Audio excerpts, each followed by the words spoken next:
Hello everyone, my name is Agent. I was recently tasked with finding an art piece that has an impact on society, and I thought about how Call of Duty has swayed a lot of young minds into thinking that the military represented in Call of Duty is an accurate representation of our own military. Completely unrelated, but I also personally think that anyone under the age of 16 should not have access to games that are rated M. We should not have children playing Call of Duty and Grand Theft Auto, but there are still plenty of incompetent parents who throw their children an Xbox One and their bank account and tell little Timmy to buy whatever the hell he wants. Think that this is, not a reflection of anyone's parenting. But if you are a parent and somehow came across this video, don't give your kid access to an M-rated game until they know how to cook their own macaroni and cheese. Please. Use parental controls. Please. I am tired of hearing kids who can't formulate sentences properly cry over the fact that I killed them in a video game. A video game! Anyways, Call of Duty games are known to be the quote-unquote defining shooter experience, with guns that are incredibly accurate to their real-world counterparts, a unique zombie mode, and historically accurate campaigns. However, the campaigns definitely screw up a lot of the aspects within their story. Sometimes, like the occasional gun that shouldn't exist until 2 years later, or a character that's wearing the incorrect uniform. This is never an illusion breaker when playing the campaign, but any historian could easily have a field day when they play the campaign and if they were asked their thoughts about it. Take Call of Duty World at War for an example, the background footage. It has a campaign that takes place within World War II and has a lot of historically accurate battles that did actually happen. But sometimes their dates are messed up, but that's beside the point. However, because it's a video game, there's a lot of things that break the realism. You can easily take a sniper shot to the head and walk it off, or get shot with an MP5, wait 30 seconds behind cover, and be perfectly fine. However, this is very typical for video games, because, they're video games.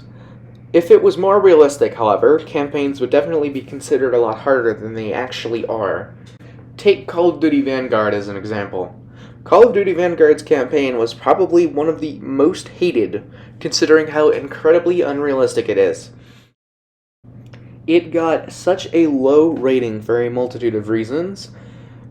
Probably one of them was because of the multiplayer, but, it's just a reprint of Cold War's multiplayer with, one mechanic and pretty crap guns.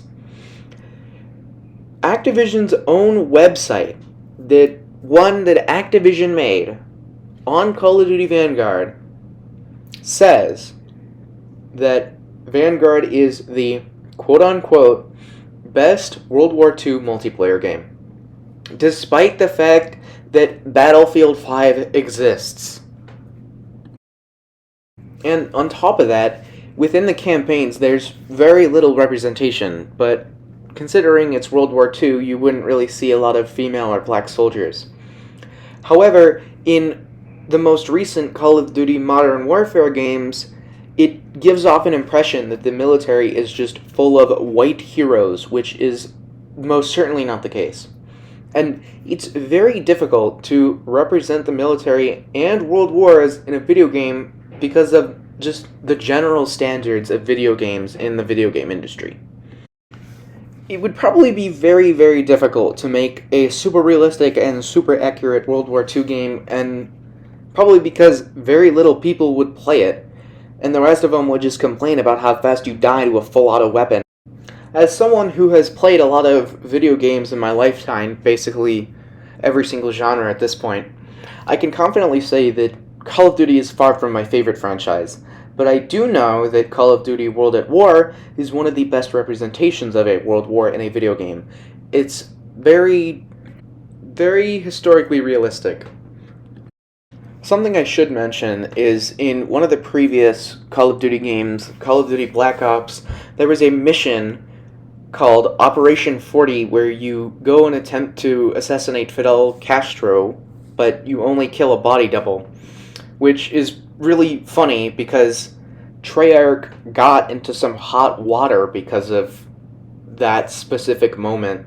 And quote, "What the United States government did not achieve in more than 50 years now tries to do virtually," which is probably one of the funniest things to ever come out of a Call of Duty controversy. Except how awful Call of Duty Vanguard was.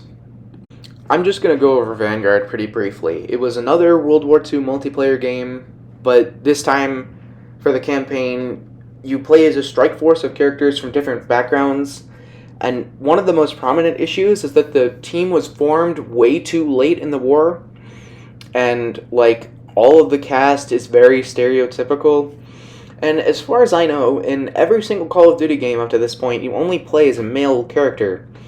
Call of Duty Cold War and Modern Warfare 2019 are the only exception to only playing as a male character as far as I know. In Cold War, you get the option to select 3 different sets of pronouns, which I think is great, but, Twitter did not like that. And in Modern Warfare 2019, you play as Pharah for only 2 flashback missions, with two missions. But a lot of single-player games have you play as a male character throughout most, if not all, of the story. God of War, The Last of Us, Devil May Cry, Metal Gear, etc. This is also no way a judgment of those games, because frankly I like all of them. But Call of Duty is different because every single entry of Call of Duty is usually with new, unestablished characters, and Activision and Treyarch have the option to make a female character playable throughout the entire campaign, but they don't. And coming back to Modern Warfare, there's still tons of unrealistic stuff in it, like Warzone, and within Warzone's cosmetics, you can choose any character you want to play as, which is great, but there's also tons of things that are very unrealistic, like the armor system. You can have 3 plates of armor and carrying extra armor at the same time, and you can carry 2 guns with bullets and probably grenades and money as well. But, if you get shot right between the eyes, you take armor damage, but, if you get hit with a airstrike, you're probably dead, but you'd still take armor damage, depending on where you were. But the system is unrealistic, but it's also kind of makes sense from a gaming standpoint because it's just an armor system. But, that games just have those. I don't actually know if there's a game that can accurately represent the military in any form, because making a game like that would be really difficult and probably a waste of time from a business standpoint.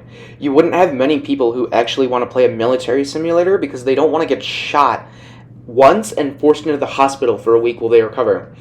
That would probably explain why Call of Duty is such a bad representation of our military, and the campaigns are pretty inaccurate to their historical counterparts.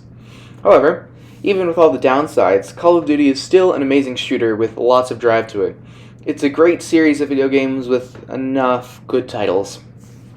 I recommend you give some of their campaigns a try to see if you can find any of the historical inaccuracies. But anyways, that's all I've got. If you somehow found this video interesting, I would really appreciate some feedback, because I kind of want to keep making more videos like these. I got a lot of stuff I like talking about in video games. That's all. Thank you for watching. Have a good one.